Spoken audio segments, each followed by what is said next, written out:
And that is what the soldiers did.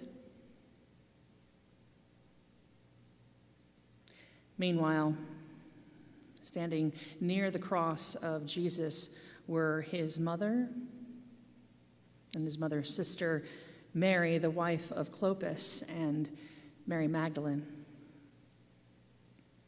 When Jesus saw his mother and the disciple whom he loved standing beside her, he said to his mother, "Woman, here is your son."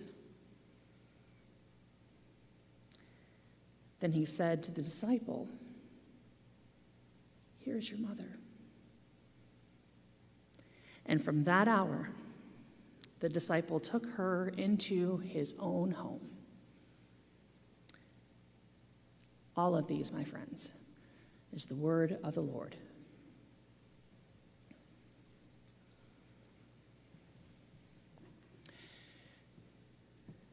As we've been putting together worship services at the Presbyterian Church, I've been asking church members to send me audio and video files of themselves singing a solo or a part of a hymn, part of scripture, or a part of the liturgy. And we've been putting together a worship service in iMovie with all of these pieces and fragments into worship.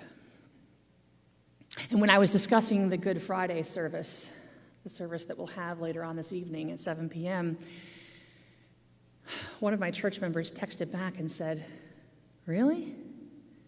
You want me to sing that song?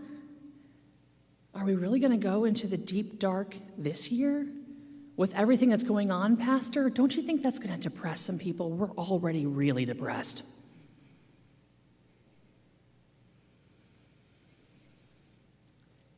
And I sat with her question for a while. And I called her. Actually, video chatted her, because I knew that she hadn't seen very many people in a while, besides her family. And I said, "Yeah, even this year, we're going to go into the dark. We're going to acknowledge Good Friday. Even this year, especially this year. Because going into the dark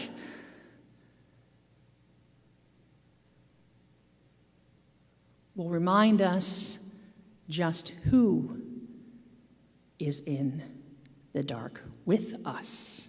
And going into the dark, we will receive our calling from the who that we find in the dark. I've been reading a book of poems.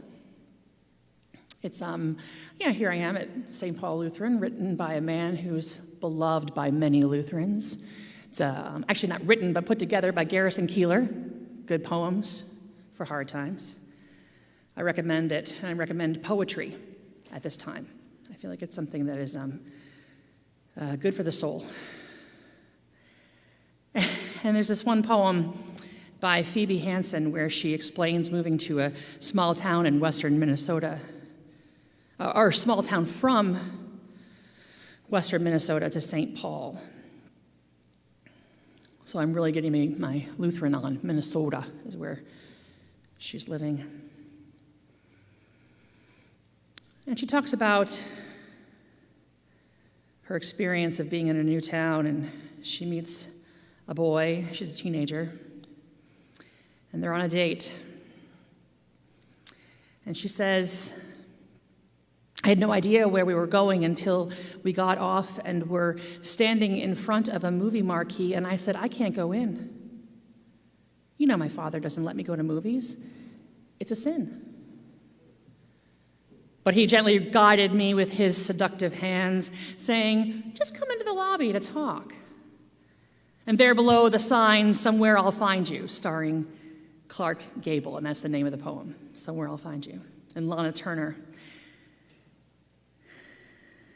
He persuaded me to at least go inside and sit down and watch part of the movie. And if I didn't like it, we could get right back on the streetcar and go to Como Park. So I decided, since I already was in this lobby den of iniquity surrounded by posters of Jezebel movie queens and devilish leading men, I was doomed anyway. This is what she says. So I might as well go into the darkness with him and even let him put his arm around me and hold my hand.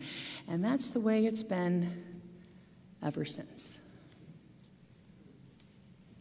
For Phoebe Hansen, she found love and tenderness in the one who became her life partner by going into the dark.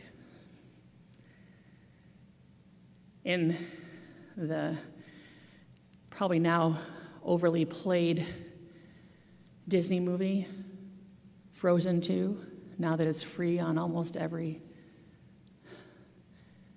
channel and app you might tune into. One of the main characters, Elsa, goes into the unknown, and going into the unknown, she finds her call. Her sister, Anna, sings a song so poignant. She speaks of this grief. She says, it is dark. Watch this movie. It's powerful. I know you're saying, oh, that pastor from the Presbyterian Church is telling us to watch Disney. Yes, I am.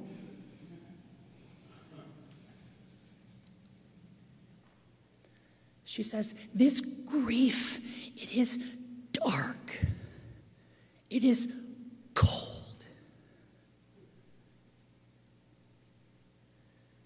And it's there in the grief and the cold that she remembers what one of the townspeople had told her, that his father had told her, that when you don't know what to do and you are stopped by the darkness and by your grief, you just do the next right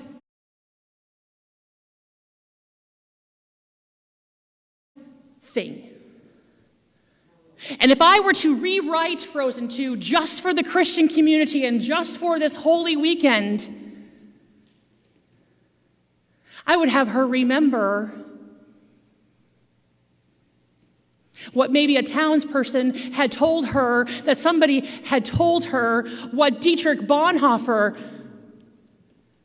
has once said. I know I'm making friends here at St. Paul. Now she's pulling out Dietrich Bonhoeffer. Not only would she have remembered to do the next right thing, but even more, she would have recalled what Bonhoeffer has said, because he brought it out of Scripture. What Bonhoeffer has said is, Jesus does not promise his coming, does not prescribe paths that might take a person to him, but simply says, I am here. This is a dark time, my friends.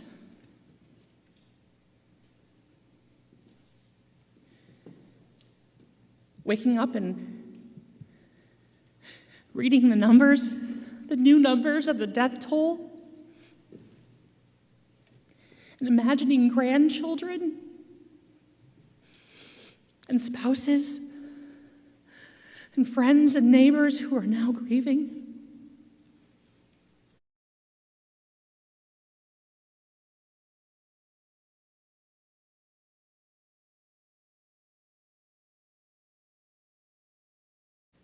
The numbers of deaths sometimes are just too big for me to even imagine. This is a dark time. And maybe you're lonely. Maybe you're living alone and just long for the touch of human flesh, the touch of the hand on the cheek.